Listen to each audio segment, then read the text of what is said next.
wote Kenya na hata internationally kusema ya kwamba tutasimama na baba Raila Amolo Odinga. Na ningependa kusema ya kwamba msimamo yangu ni msimamo imara, sababu nimeona kazi ile amefanya sababu ya wamama. Sababu yake tumepata wamama wa Western wakipata nomination, wakipewa platform ya kuzungumza kama vile Msuruve anazungumza sasa. Ningependa kusema ya kwamba ikifika walemavu, baba Raila Amolo Odinga amekuwa mstari wa mbele kusimama na walemavu wa Western. Alikumbuka Godliver akapata nomination, akakumbuka Msuruve akapata nomination, akakumbuka Daisy Nyongesa akapata nomination. Wamama hoye! Wamama hoye! Baba Raila Amolo Odinga amesimama na wamama wa Western, na mimi najua ya kwamba baba Raila Amolo Odinga ametosha kuwa president. Ametosha ama hajatosha? Ametosha ama hajatosha? Nataka niwaambie ya kwamba mimi natambua ya kwamba baba ndio anakuwa mstari wa mbele kwa mambo ya ugatuzi.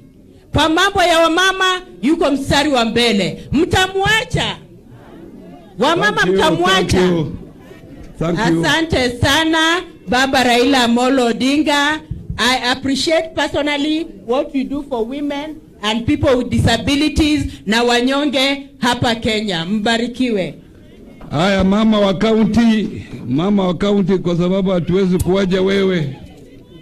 Mama ya county.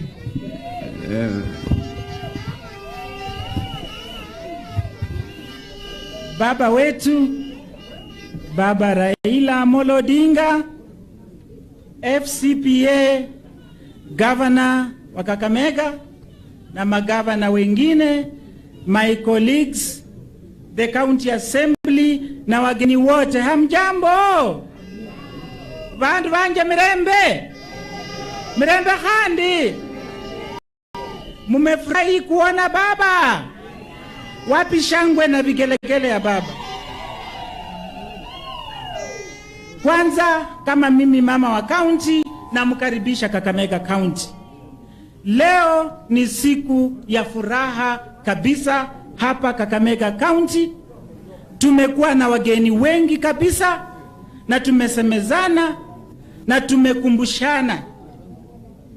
Kitu cha muhimu yenye tumekumbushana ni ya kwamba baba ameteseka juu yetu. Nani hapa alifungwa jela? Sini baba? Baba amefungwa jela.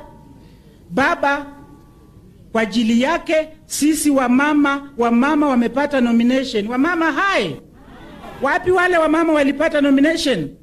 Top up. Wamama tulikuwa jikoni, tulikuwa tumesaulika, tulikuwa jikoni, lakini kwa ajili ya baba tumetoka jikoni. Hata mimi hapa kama mama county singekuwa mama county kwa ajili ya baba. Kwa hivyo baba anaangalia maslahi ya kina mama. Kina mama hoye! Kina mama power! Muko tayari kupigania Raila Amolo Odinga? Baba, sisi tumepumzika kabisa. We have a lot of energy. We are energized. Watu wameanza mbeleni, lakini kwanza kuongea kutangulia sio kufika. Sasa hivi sisi tutaenda mbele na wewe kabisa. Na hii ndio wakati wa kulipa deni. Sisi tunalipa deni ya baba, kwa maana baba ndio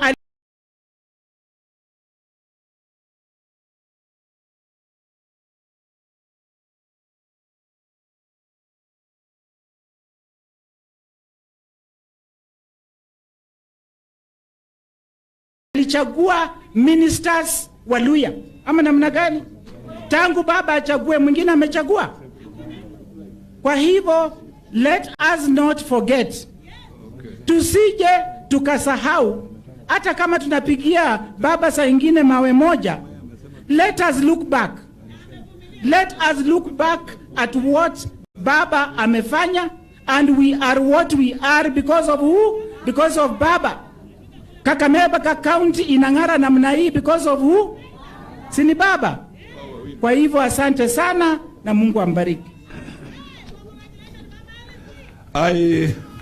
Nilisahau kuita the acting MP wa hapa. Unajua hapa MP ako upande mwingine ule, lakini tuna acting MP ule anakuja, Professor Hainga MP. Professor kuja salamia watu. Huyu ni professor wa kutibu watu. Hapo professor, au unataka kusalamia? Huyu ni professor wa kutibu watu. Yeah.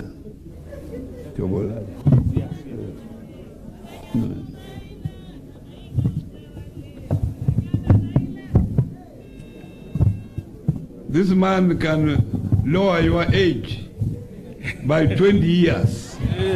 This man you see here.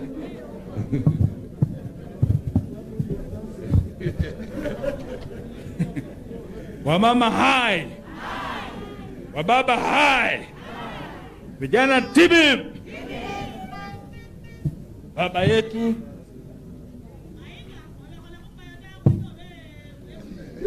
embulire baba yetu Prime Minister Raila Amolo Odinga, engineer, governor wetu Wycliffe Ambetsa Oparanya, na wana ODM, amjambo. Jambo tena. Sasa mimi ndio Professor Hainga. Mimi nampigia asante sana watu wa Lurambi kunipigia kura 2017, lakini kuhesabu ikaharibika. Walihesabu vibaya. Lakini saa hii 2022 inakuja, miaka 5 imeisha. Mimi nilisema kwamba ndugu yangu afanye kazi bila mimi kumsumbua, halafu mwishowe mumpatie percentage gani. Embulire ulano mwene ndio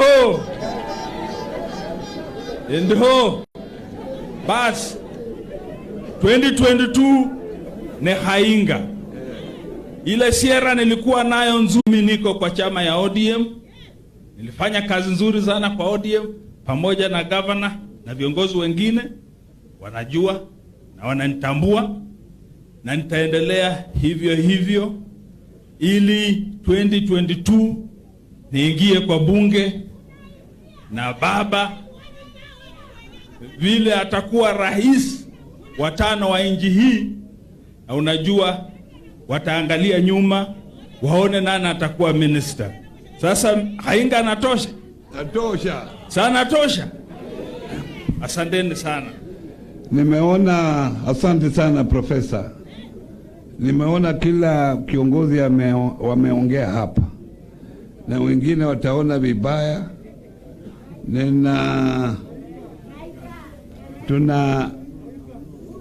Tuna MP wetu Odinga kutoka Busia. Busia, ongea tu hapo. Naika tumeongea kwa niaba yake, alafu tufunge. Nina wenzangu wawili wako hapa. Ningetaka pia wasalimu watu wa Kakamega na asante sana Governor wa Kakamega, Your Excellency the Right Honorable Raila Amolo Odinga, Governor wa hapa, Governor Oparanya, my Governor Sospito Jamon, Governor Ngwae, waheshimiwa wabunge wenzangu na wajumbe wote kutoka kaunti zetu, amjambo.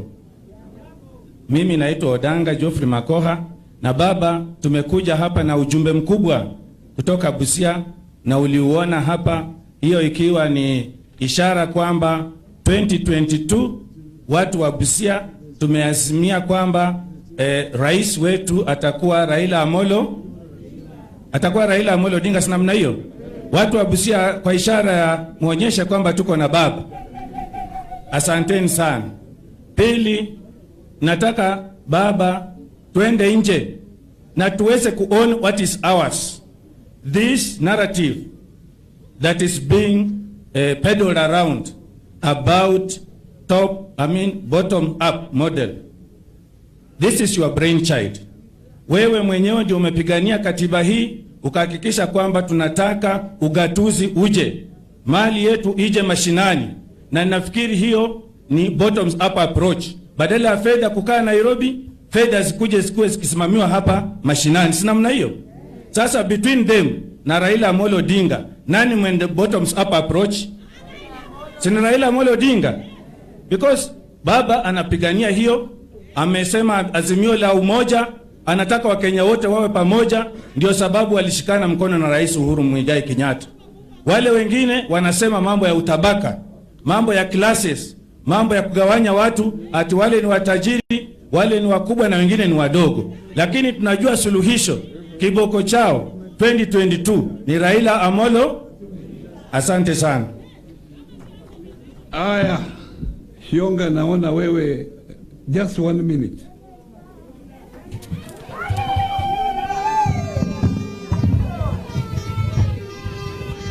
Unajua it might rain. Thank you. Thank you, Your Excellency. Honorable the Prime Minister, Raila Amolo Odinga. Honorable the Governor, Wycliffe Ambetha Oparanya. Viongozi wenzangu na wananchi. Habari ya asubuhi. Hakuna, saa hii ni saa 7 na jioni. Nataka kumwamusha. Hiyo ilikuwa kumwamusha. Leo tuna furaha kubwa sana kupokea baba wetu, Baba Raila Amolo Odinga. Na mimi baba already nimeshaongea huko kwa kiwanja. Na saa hii nimesimama hapa nikiwa mmoja wapo wa wale ambao wamepata nafasi Kenya mzima kutoka Kakamega County kuwakilisha wamama kwa Senate. Mimi mwenyewe ni chair. Mimi ni first chairman, chair lady kwa national, kwa parliament, kwa Senate, kukuwa chair national cohesion and equal opportunity kwa sababu ya baba. Mimi ndio nawakilisha, mimi ni chair Women Senators Association kwa sababu ya baba. Nani mwingine kama baba? Na sisi tulikuwa opposition, saa hii tuko kwa serikali. Sasa nataka kumwambia kitu moja. Hakuna mtu mwingine. Wacha hao wana chuna watu. Papa chukua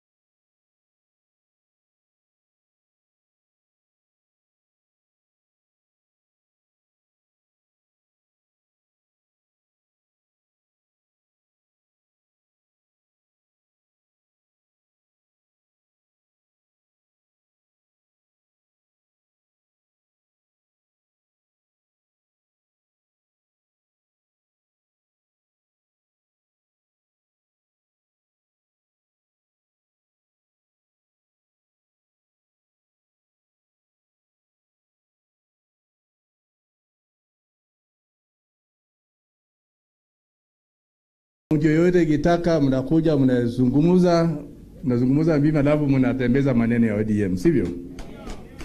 Na watu yangu ya Busia nyinyi wote ni sawa. Watu ODM nyinyi wote ni sawa. Nyinyi kazi yenu kama wewe ni candidate, tafuta kura. Ukishashinda uko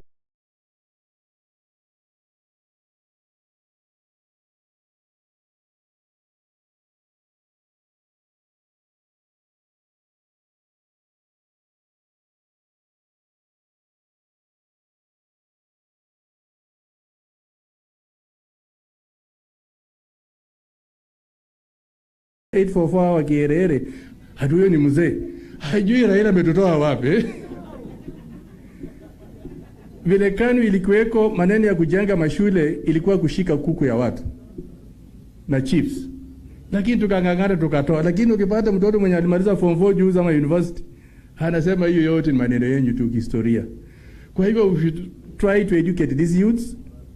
Let us also try to educate our people where we came from. Sisi kama governor saizi, ni vile tuko tu wanaume tunavumilia tu. Unamaliza miezi 4 bila kupata pesa kwa national government, lakini lazima maneno iendelee. Waka hapo is over 1.1 trillion. Ile pesa tunakusanya ni karibu 1.7 trillion. County governors wanachukua karibu 400 billion. National government itabaki na 200. Itaendesha serikali namna gani? Kwa hivyo we want somebody who is experienced, mwenye atakuwa supported na donors to revive this economy, vijana wetu wapate kazi na vitu zingine ziendelee. Asanteni sana, Mungu awabariki. Thank you very much. The right honorable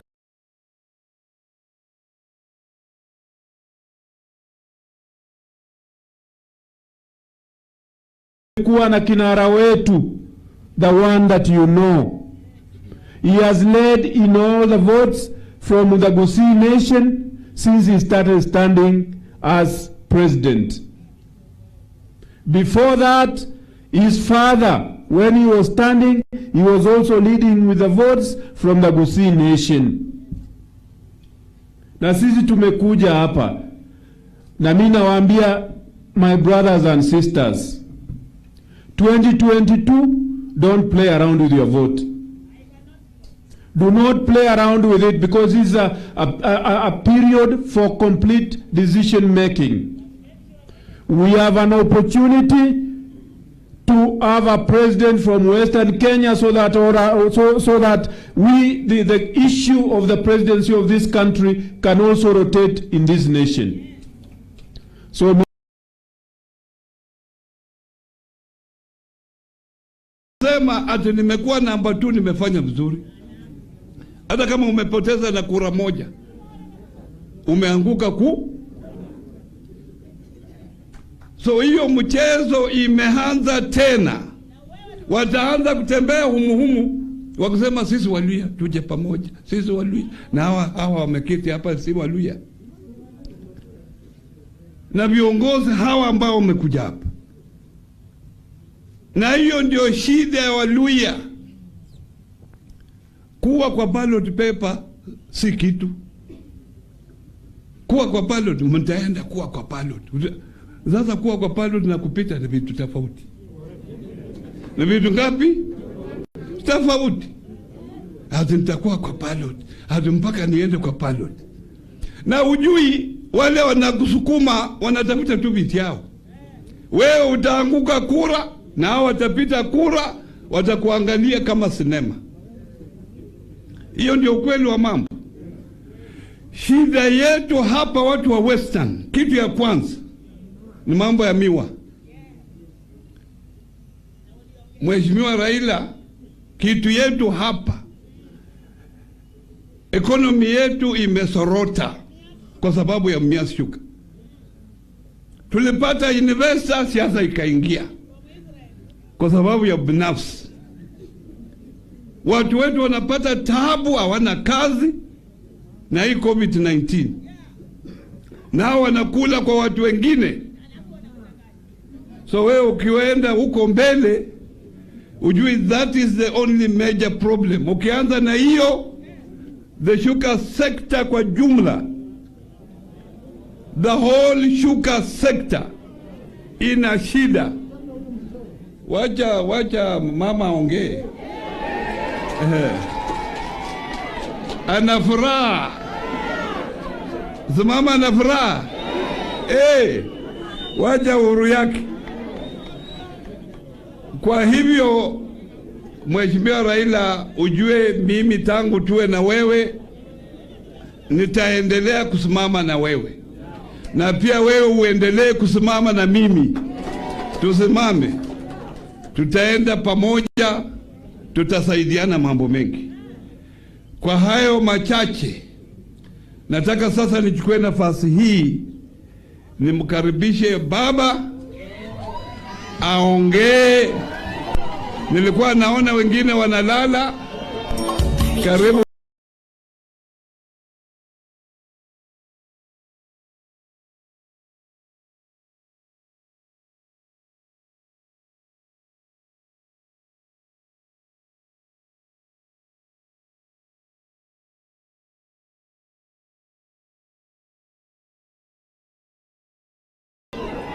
Sawa.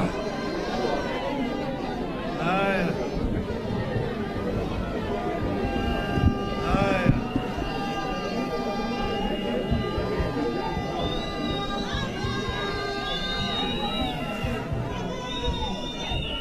Haya. Haya. Abandu wefu mirembe. Murembe handi. Muli moyo. Asanteni sana.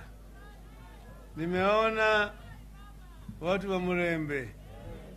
Wengine wametoka Vihiga, wengine wametoka huko Busia kwa maji mpaka kule mlima Elgon, Sigulu Masawa. Na hapa na pande ile ingine ya Trans Nzoia na Kakamega. Hamjambo tena. Tungekuja hapa mwezi jana tarehe 19, lakini kwa bahati mbaya huyo mkutano haikuweza kufanyika. Tulikuwa tumeanza Nakuru, kisha tukaenda mpaka kule Nyanza huko pale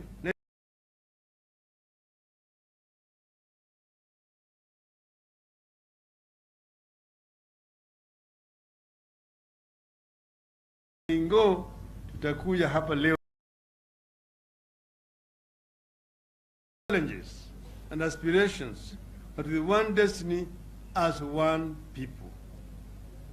We are here to reinforce that sense of shared destiny and to deliberate on how it translates into better terms of engagement with the Kenyan nation. And that's why I have keenly listened to those who have spoken here on behalf of the others who did not have opportunity to speak today.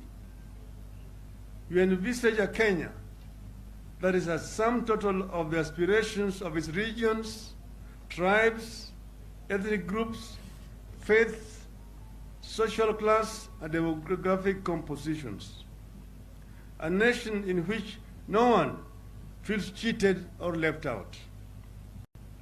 That is what we call shared prosperity. It begins with planting the spirit of unity, reconciliation, tolerance, and hope.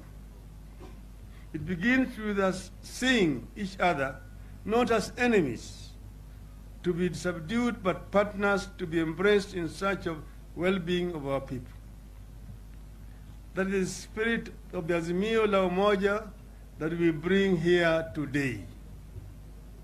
We are not looking for followers or bystanders.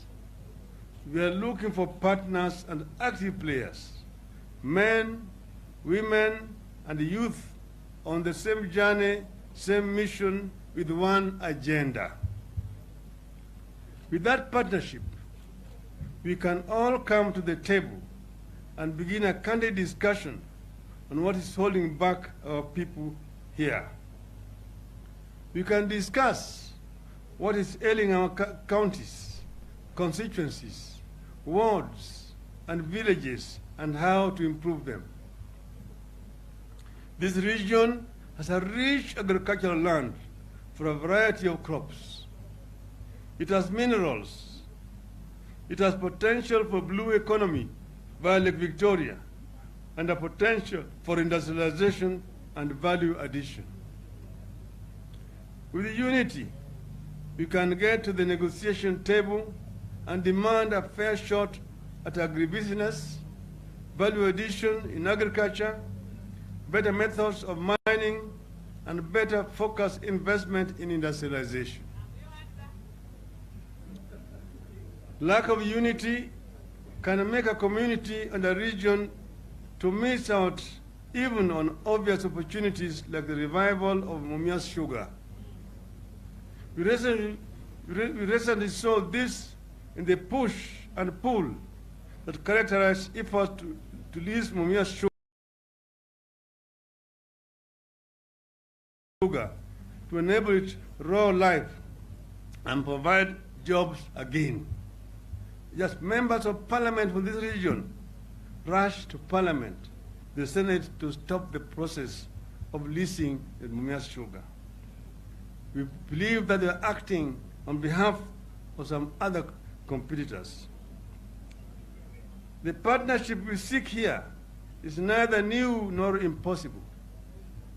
We have had it before with spectacular results. Sons and daughters of this region stood hand in hand with other freedom fighters and delivered us from colonialism. Sons and daughters of this region stood with other compatriots to deliver the second liberation. And here we have Masinde Muliro, you have late Michael Wamala Kijana, you have people like James Osogo, people like the late Mr. Mzee Otiende, Martin Shikuku, and so many of them from this region. In our quest for a third liberation, which we seek a lasting unity and stability of the nation, creation of viable and credible opportunities for our youth, and prosperity for all, we once again need the partnership and active involvement of the Mulembe Nation. And when I talk about the Mulembe Nation, I know that it's not only the Luhya we're talking about. We know that there are Tesos who live here. We know that there are Sabaots also who live here in Western. So Western is just like Nyanza, a multi-ethnic region. This push we are embarking on must lead to the transformation of the country, especially rural areas. It must ensure massive investment in rural infrastructure of access roads, railways, and waterways as a long-term priority in the county national development agenda. It must ensure proper investment in food and agricultural production. Counties here are experimenting with investments in various produce, like African indigenous vegetables. It is a worthy effort that needs support through investment in value addition and rural industrialization. The women engaged in growing Miranda in Vihiga, for instance, should be enabled to produce it in large quantities, preserve it, and market it as a product of Vihiga. The same support should be extended to farmers who have taken to fast-yielding groundnuts in places like Huisero, here in Kakamega. Poultry farmers in places like Ikonyero, here in Kakamega, need to be helped to access markets that ensure they get good prices for their produce. Promotion of cottage industries in rural Kenya is a must going forward. It must lead to reliable and cheap electricity, clean water, and good public schools in rural areas. Children and parents in rural areas must be confident that the education they're receiving is not in any way inferior to that of their counterparts in urban areas. And we must do more to sufficiently organize markets where food is bought and sold. Traders need better, less congested, and cleaner spaces to sell their produce while taking care of their health too. This region is known for excellent sportsmen and women, excellent soccer players and athletes,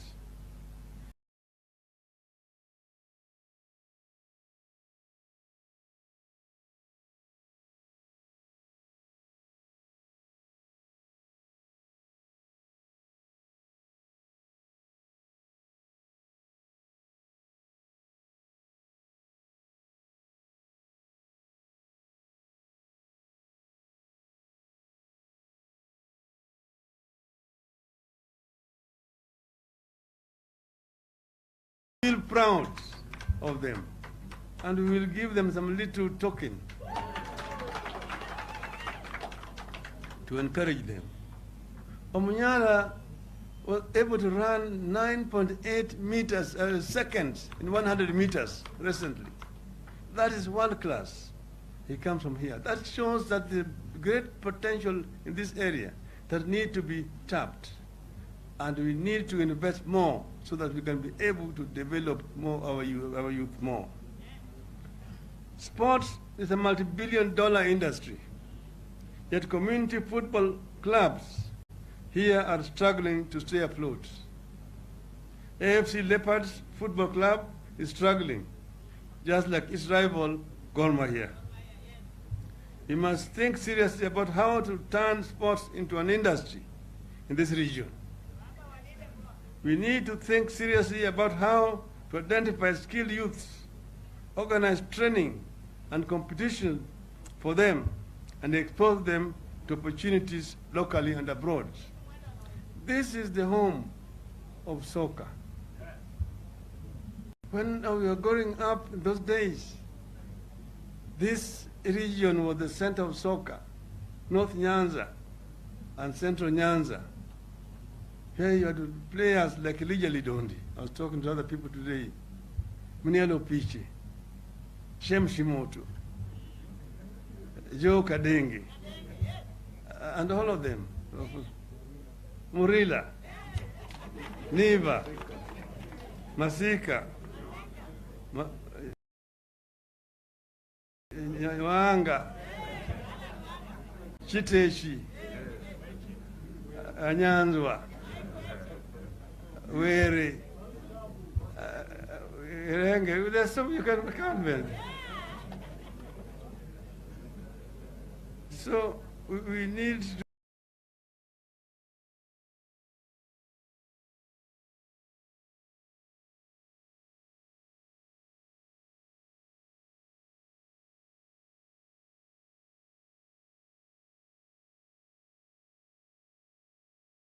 to need. The constant harassment in the lake and around the border is undermining their ability to fend for their families. You must provide reliable, efficient, affordable, and quality health care to this region. COVID-19 pandemic has shown us how lack of modern, well-equipped and well-staffed health facilities and lack of health insurance can impoverish people, especially in rural areas. This is one challenge we must confront with a single-minded unity of purpose. We must use the pain and losses as eye-openers on what we must do here in other parts of Kenya to build resilient and sustainable livelihoods. These are part of the reasons we are pushing for more resources to come to the counties and even to the wards. We must join hands and continue with that push.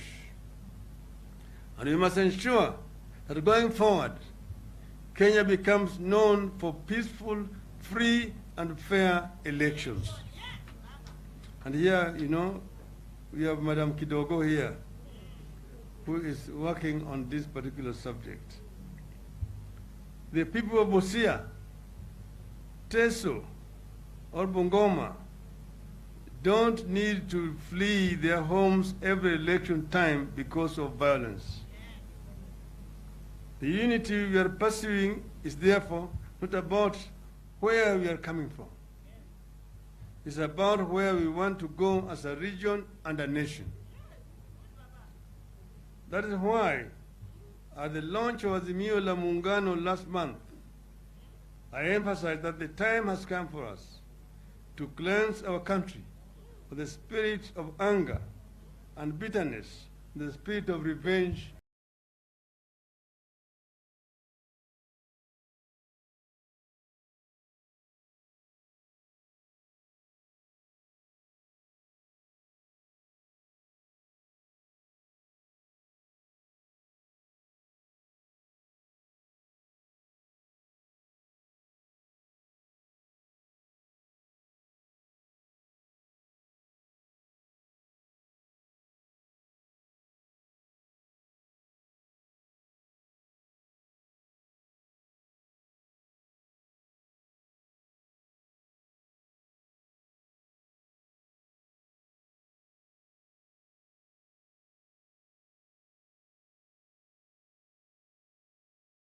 a middle-income economy by the year 2030. That is what the founding fathers of our nation wanted when they coined our national anthem and said that God bless this land of ours. Justice be our shield and defender. May we dwell in unity, peace, and liberty. Plenty be found within our borders. That plenty was not going to drop like manna from heaven. It was going to be created through the sweat and toil of our people of Kenya. What Kenyans need are not handouts. What Kenyans need are not patronage. Kenyans need opportunity. Opportunity from the cradle. We don't want healthcare to be just a commercial enterprise. It needs to be a service to the people of our country. We want to build a healthy nation, strong nation. And we want to give our youth equal opportunities so that we can be able to uplift our youth, give them requisite training and skills so that they can be the engine of economic growth and development. Kenyan youth are very aggressive. M-Pesa was invented here in Kenya.